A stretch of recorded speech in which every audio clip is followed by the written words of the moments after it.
How's it going, everybody? It's Riley's Redzone here, and college football is officially back. So I'm going to be ranking my top 25 college quarterbacks for this upcoming season. And just to make it clear, this is not draft rankings. These are not players ranked in order of who will succeed in the NFL. This is purely for the 2021 college football season. These are players that are likely to maybe win the Heisman Trophy and will elevate their teams to a higher level. And I also think we'll put up like individual stats. These are ranked based on the players themselves for this upcoming season. And unlike last year's video, I am including all conferences in this video. So that's including the group of 5. And so that's all 130 or so FBS teams were included in these rankings. And so, with that being said, I'm going to jump right into revealing my top 25 rankings, starting with number 25, going up to number 1.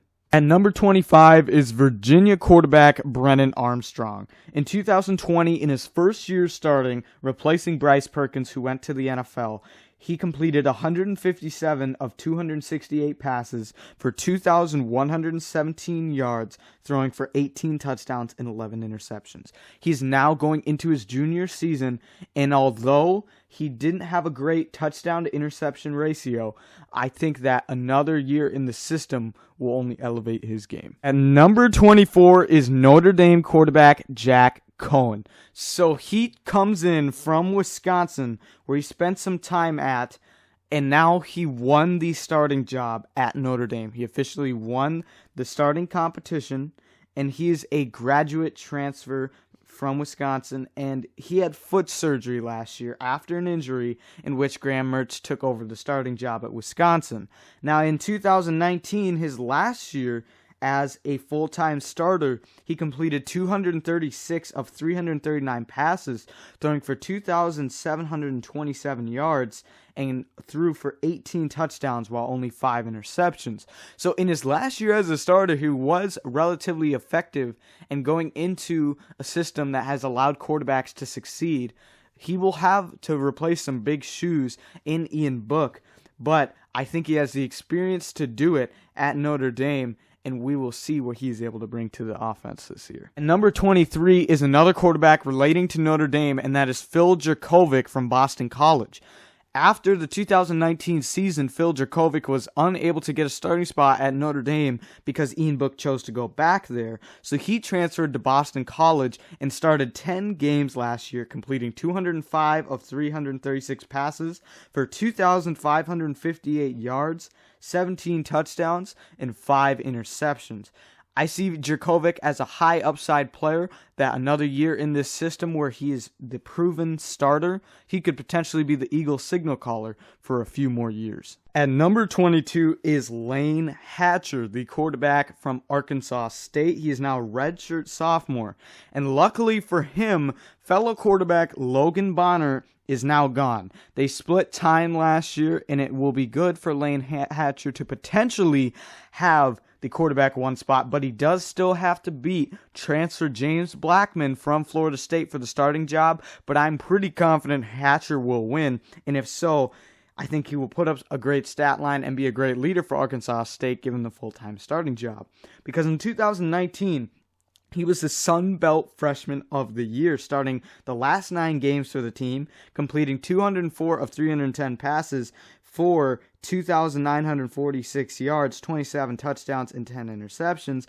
And then in 2020, when he did split time, he was very efficient when given time, as he threw for 2,058 yards, 19 touchdowns, and only 2 interceptions. So when this guy is on the field, he's extremely efficient. It's a question of will he for sure be the quarterback 1, but I believe he will be and have a good season for Arkansas State. At number 21, I have C.J. Stroud from Ohio State, and I didn't really know where to place some of these guys. Last year, I didn't include any players without any starts, really. This year, I did include a few, but I didn't want to put them too high. Now, is it likely, for example, if I'm going by Heisman percentage basically for likeliness, it's very likely that the quarterbacks of teams like Ohio State and Alabama will finish in the top 5, but we haven't seen anything from them yet, so I'm only placing Stroud at 21 because he hasn't proven anything, but by the end of the season, he could potentially be a top 5, for sure top 10 quarterback. But as I said, he has not started any games, so he is a redshirt freshman. They also now have Quinn Ewers, who decided to skip his last year of high school and commit straight to Ohio State. Now, I think he could eventually take over the starting job, but CJ Stroud has been named the starter for this week and for probably this season, at least to start. And so he did have a 48-yard touchdown last year against Michigan State, and he went 16 of 22, 185 yards for 2 touchdowns in the spring game this year. So he was able to win the starting spot. Now he has Quinn Ewers, who potentially could take it over as well. And so I don't know exactly how high he could end up, but I believe that by the end of the season, he'll probably be higher than what this ranking is. At number 20, for the same reasons, I have Bryce Young. I have absolute confidence that by the end of the season, he'll be close to a top 5 quarterback. I mean, when you're the quarterback of Alabama, one of the best offenses in the country, there isn't a reason why he shouldn't be. So I do think that at some point he will be very, very high up. Last year when he did play, he completed 7 of his 13 passes for 156 yards for 1 touchdown. So he replaces Mac Jones in this offense. And we really just have to see more of Bryce Young. But I have confidence by the end of the season, he's going to be up there in the rankings. But for same reasons with Stroud, I couldn't put him too high because we just haven't seen anything from him yet. At number 19 is one of my favorite quarterbacks on this list, a huge sleeper for me, Levi Lewis. I do tend to, pick mobile quarterbacks to be my sleepers, but I think Levi Lewis is a very underrated player that is a dual threat. And he is now a senior. As a freshman, he started in 3 games. He appeared in all 14 games as a sophomore. In 2019, he started all 14 games, going 243 of 378 for over 3,000 yards, 26 touchdowns, 4 picks. And in 2020, last year, he was second team all Sun Belt, completed 177 of 297 passes for 2,274 yards, 19 touchdowns, 7 picks, and another 5 touchdowns on the ground. So the X factor for Lewis's game is the running factor, and I think that's what sets him apart from some other quarterbacks. So he's one of my favorite sleepers. He probably would never get a Heisman or anything because he's at a school like Louisiana in the group of 5, but watch out for Levi Lewis. I think he's one of the most underrated quarterbacks in the country. At number 18 is the highest of the 3 quarterbacks with limited experience, and that is Emory Jones. I have him higher than CJ Stroud and Bryce Young because he has more experience, and he is an extremely mobile quarterback, and that therefore means he will be able to open the playbook up for this offense at Florida. I do believe he has a higher upside than Kyle Trask, and that's crazy to say considering Trask was a Heisman candidate last year, but having a mobile quarterback like Jones really opens up the playbook, and he's performed relatively well when given opportunities. He was able to go in the bowl game last year because Trask really struggled against Oklahoma to start that game, and so he offers more to this offense with his legs. He has appeared in 24 games total, and has a 64% completion percentage, 7 touchdowns and 1 interception. But what's also interesting is he has 514 rushing yards and 6 touchdowns on the ground. He is a redshirt junior, which is, more experienced than Stroud and Young. So I do think Emory Jones has a solid chance of being a top 10 quarterback this season and easily potentially a Heisman candidate. But I couldn't put him too high on this list above some other proven quarterbacks here. But I do think that Jones will open up the playbook for Florida and will potentially keep that offense as one of the best in the entire country. And number 17 is Arizona State quarterback Jayden Daniels. And I would say the public is pretty indecisive on Jayden Daniels. He's all over the place in different rankings. I have him higher, I would say, than a lot of people. I just think the upside is there. I mean, he's proven when playing to be a solid quarterback. He also is very mobile. He is now a junior. In 2019, he completed 205 of 338 passes for almost 3,000 yards, 17 touchdowns, and 2 interceptions. And in 2020, in a shortened season because the Pac-12 chose to start so late, he went 49 of 84 for 701 yards, 5 touchdowns, 1 pick. So I think he's been efficient when he has been given opportunities. He's also added 7 touchdowns on the ground so far in his career. So I think given another year to develop, I think he will become a really close to top 10 quarterback, for sure one of the best in the Pac-12, for sure. So I like the upside of Jayden Daniels, and I think that he could potentially be a dark horse Heisman candidate this year for Arizona State. At 16 is Iowa State quarterback Brock Purdy. Now, unfortunately, we saw some regression from Purdy last season, which hurt his case to be a top quarterback, as in 2018, he won Big 12 Freshman of the Year with 2,250 yards, 16 touchdowns, 7 interceptions, and 5 rushing touchdowns. And in 2019, he took a huge step up, completing 312 of 475 passes for almost 4,000 yards, 27 touchdowns, 9 interceptions, and then 8 touchdowns on the ground as well. But last year, he did regress, going down to 2,750 yards, 19 touchdowns with the same amount of interceptions, with 9 interceptions, and then he regressed back to his freshman total of 5 rushing touchdowns. So unfortunate that we saw that regression, because he was really proving himself to be a top 10 quarterback, but I don't think that's the case this year. Now I think we'll just get kind of a solid season from Brock Purdy this year, and that'll just kind of be middle of the road, where it's probably going to be somewhere more similar to last year than it was that 2019 campaign. And I think potentially he could, be a borderline decent quarterback right now in the Big 12. I just don't think he's at that top 10 level he was in 2019. So unfortunately, we saw the regression, and I kind of think that's closer to what his stat line will be this year. At number 15 is Dustin Crum from Kent State, the third Group of 5 quarterback so far to make the list. And he has a lot of experience. He is now a graduate student. And in 2019, he had a phenomenal season where he completed 217 of 313 passes for 2,625 yards, 20 touchdowns for only 2 picks, 6 rushing touchdowns on the ground as well. Now, last year he came back, didn't have maybe quite the same numbers, but a very, very solid season where he, in the time he played, had 12 touchdowns, 2 picks, and it racked up another 4 rushing touchdowns on the ground, also making his way to a first-team max selection. So he has performed time and time again over the past few years, and he's pretty mobile for a quarterback, and I think he comes back this year, has another solid season.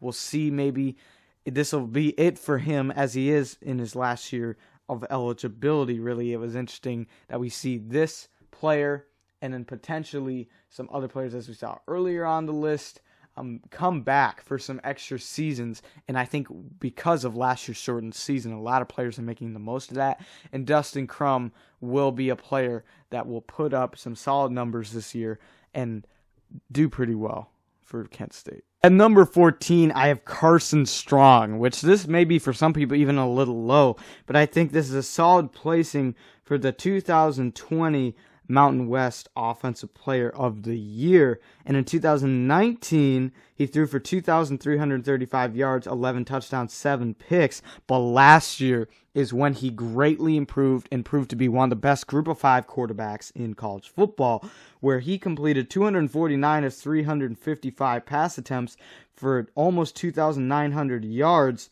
27 touchdowns for only 4 picks. An unbelievable stat line. We see the arm talent from Carson Strong, and I expect another huge season. And he's only a junior, so I think he could perform well this year and then maybe even turn into one of the top quarterbacks by his senior season. But he might even have the potential to go into the draft after this year. But I think that Carson Strong has a solid season this year, maybe cements himself as a top 10 quarterback, and then next year, if I do this video again, he's maybe potentially is in the top 10, maybe close to top 5, because the talent here for Carson Strong is undeniable. Number 13 is Cincinnati quarterback Desmond Ridder. He chose to come back here for a senior season, and last year he won the 2020 American Offensive Player of the Year, but he's been impressive ever since. his freshman year where he won the American Conference Freshman of the Year, throwing for almost 2,500 yards, 20 touchdowns, 5 interceptions, and another 5 rushing touchdowns on the ground. Now in 2019, he had another decent season, throwing for over 2,000 yards, 18 touchdowns, 9 picks, and another 5 touchdowns on the ground. And last year is where he proved to be a dual threat, throwing for almost 2,300 yards, 19 touchdowns, 6 interceptions, but 12 rushing touchdowns. He's proven to be a mobile quarterback, and I have him above some other players because of the experience and his mobility. As I mentioned earlier, I seem to like mobile quarterbacks at the college level a solid amount. So I think Desmond Ridder for this senior season may be his last, will come out and have a solid season and potentially lead the Bearcats to an American Conference championship. At number 12 is McKenzie Milton. Now, I've been waiting for this dude ever since he had the terrible leg injury. I thought his career was going to be over, and I'm so happy that he has made a comeback. I've been rooting for this guy since that injury because, unfortunately for him, Dillon Gabriel took over at UCF and really ran away with the job after McKenzie Milton had this terrible injury. But I thought that was going to be it for McKenzie Milton.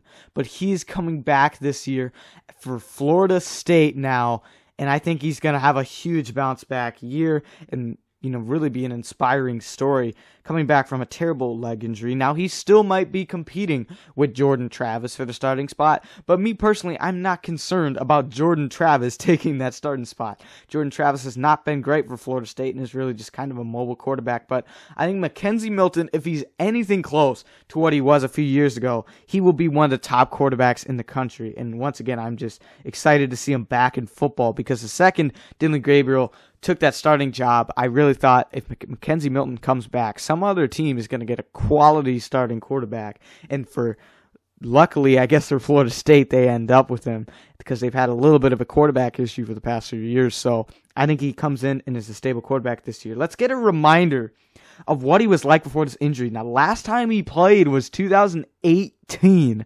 That is a long time ago, but it is inspiring to see that he has come back from the injury.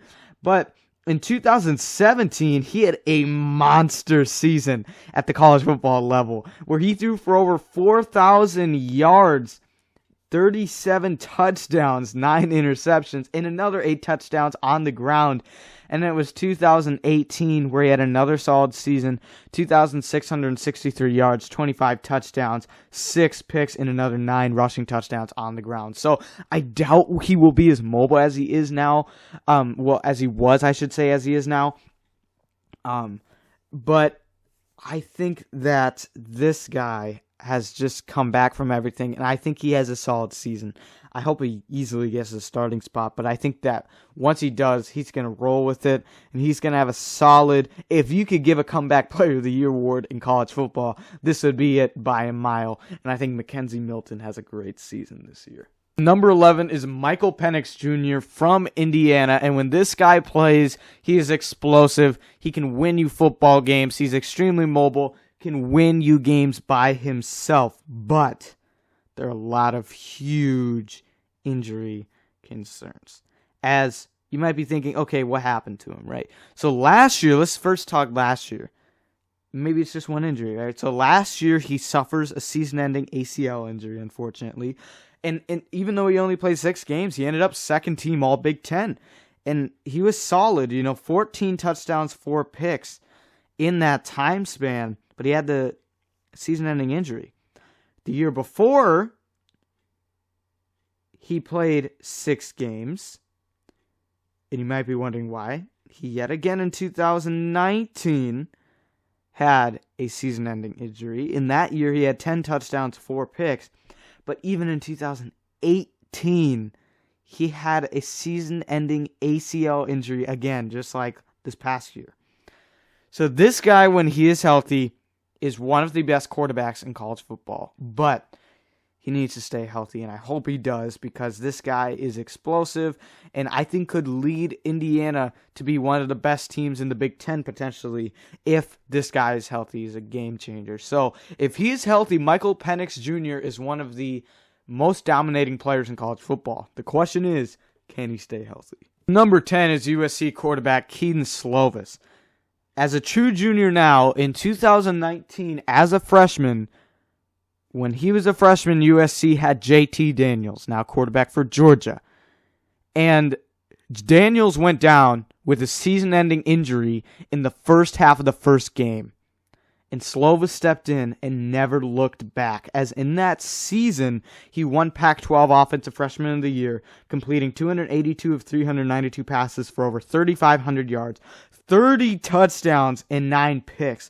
An unbelievable season. And last year, in a shortened season for the Pac-12, he threw for almost 2,000 yards, 17 touchdowns, and 7 picks, and also was in the all Pac-12 first team. So he is built upon that success.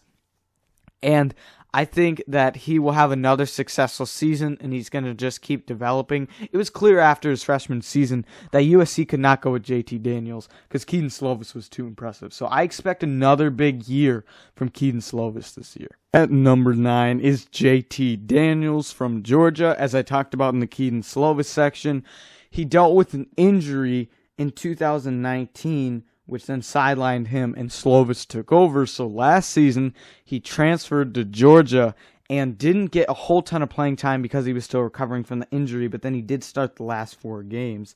So in 2018, JT Daniels at USC completed 216 of 363 passes for 2,672 yards, 14 touchdowns, 10 interceptions. He wasn't necessarily great when he started at USC, but then once Slovis took over in 2019 after the season-ending injury, it was clear that he would be the starter over JT Daniels, so he needed to go elsewhere. Now, what I thought was interesting is at the time last year, when he transferred when Jamie Newman was already going to be there. And luckily for him, Jamie Newman ended up opting out of the season. But last year, Daniels ended up playing in the last 4 games. He started them, and he went 80 of 119 passes for 1,200 yards, 10 touchdowns, and 2 interceptions. So he improved just in that stretch alone. So I feel like in a better system now and now more time and more starting opportunities, he's going to have a pretty good season going into his junior year. So I think he is now going to have a better stat line, just a better year, given he'll have an entire season to start in the Georgia offense. At number 8, I have Malik Willis, and I almost want to put him even higher.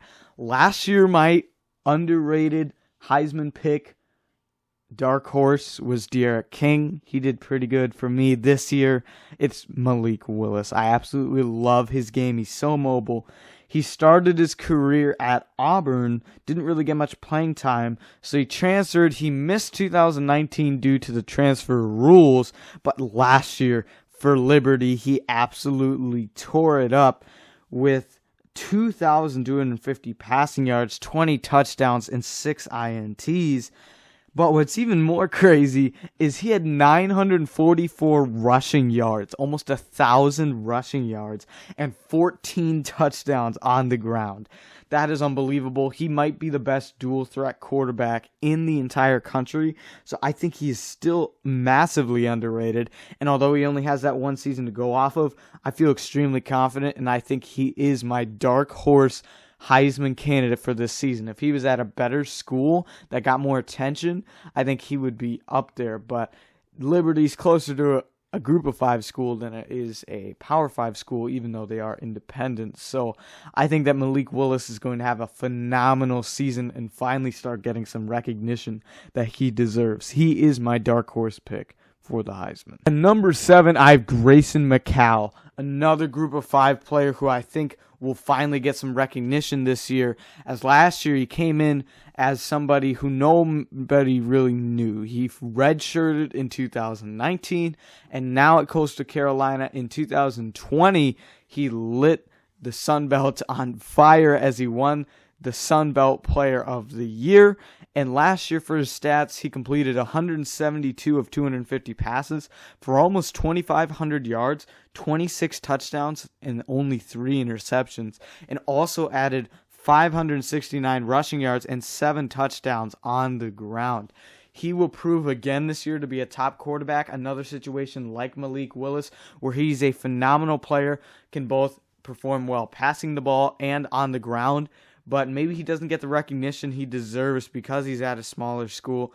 I think that this year, now that he's been in the spotlight for a bit longer, he'll get some recognition. A great dual threat quarterback and can throw the ball really, really well. And I expect another really good season from Grayson McCall.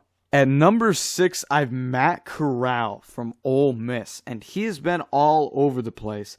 As now he is a junior. In 2019, he had 4 starts, completed 105 of those 178 passes that year for 1,362 yards, 6 touchdowns, 3 picks. So not particularly great in that time that he did play.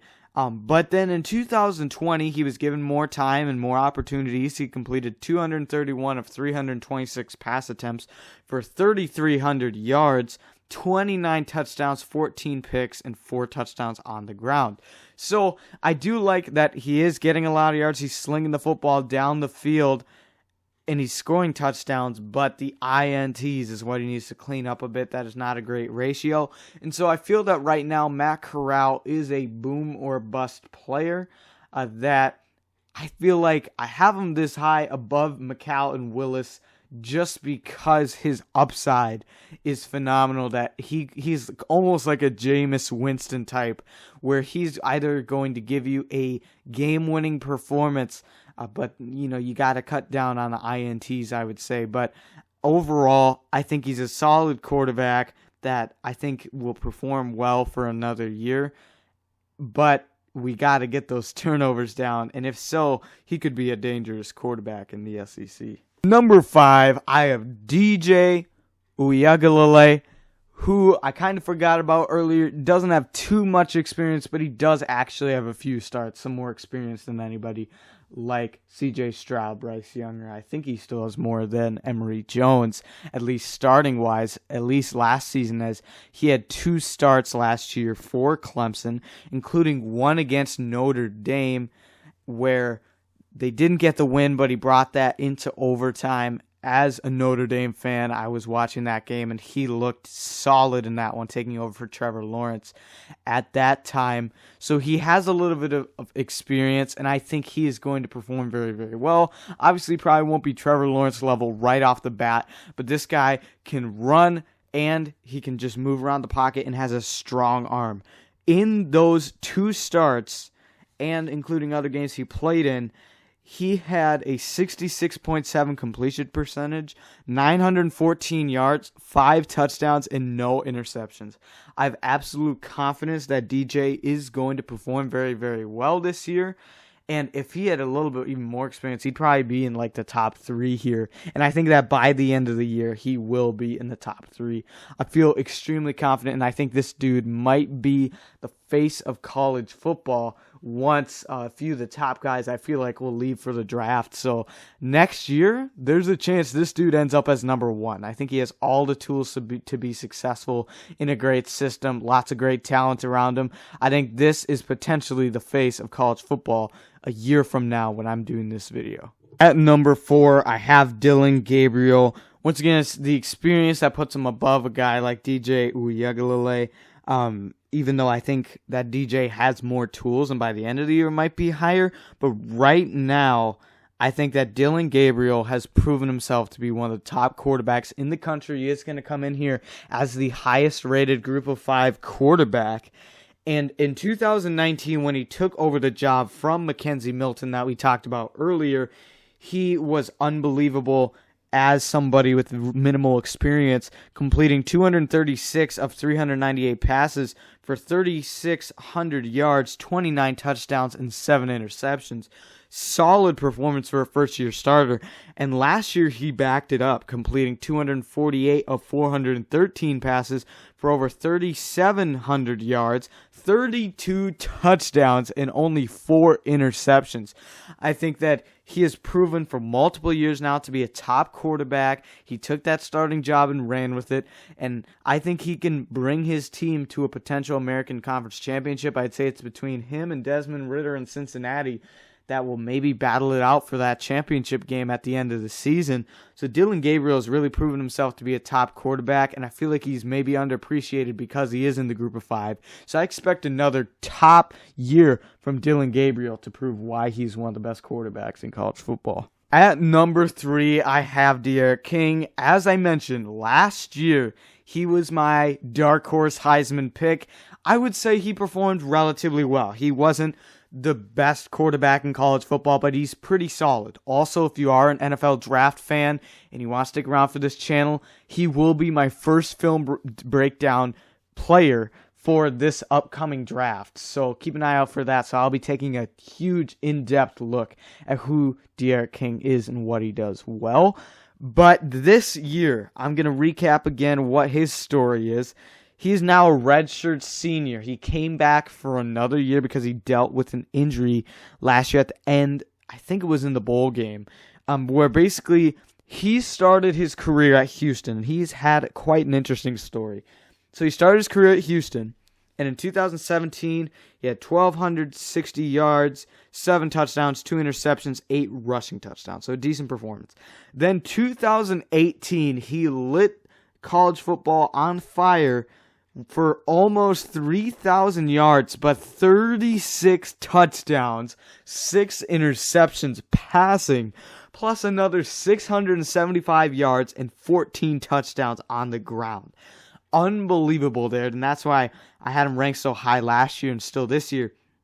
We saw that he could do it. But then 2019, he took a very interesting approach. He played 4 games, and then he decided, that's not it. We're not going to win a championship here in Houston, at least not this year. So he decided to redshirt that season. So he used the redshirt there in 2019. So then last year, he transferred to Miami. So I had him as, a dark horse candidate because the last time we had seen him really was that 36 touchdown season. So last year he did okay, I would say, relatively solid. He completed 211 of 239 passes for 2,686 yards, 23 touchdowns, 5 INTs, and then 4 touchdowns on the ground. But he did get hurt in that last bowl game, which perhaps affected his decision. So he comes back here for a final season at the University of Miami, and I do believe he's going to succeed. As I've mentioned, I like the mobile quarterbacks.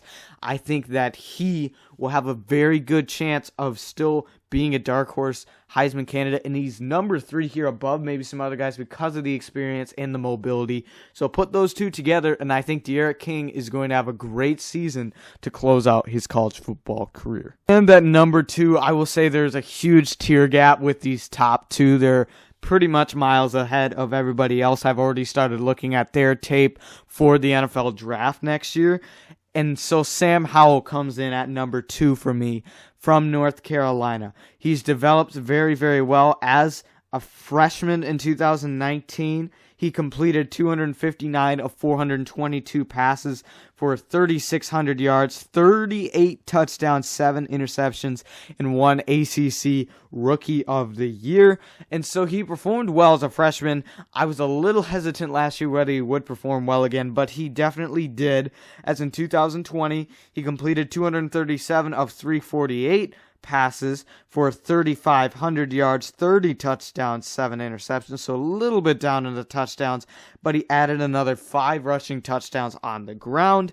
And Sam Howell has an excellent deep ball. He excels at getting it to his guys down the field and on the sidelines, and he also is very mobile in a good way. He's not an extremely mobile quarterback like a D'Eriq King or a Malik Willis, but he can move around the pocket when needed, has a relatively strong arm. I think now going into his junior season, he's going to have a real strong case to bring UNC to a top level to maybe compete with Clemson and Miami for that ACC championship. So I will be interested to see what Sam Howell can do this year, and I feel like now he's finally cemented himself as a top 2 college quarterback in college football right now. So I'm pretty confident in Sam Howell going into the year. He's going to put up a great performance and improve UNC's chances of potentially making the playoff or at least winning a championship potentially if they can get past Clemson. And at number 1, the mystery man from the thumbnail.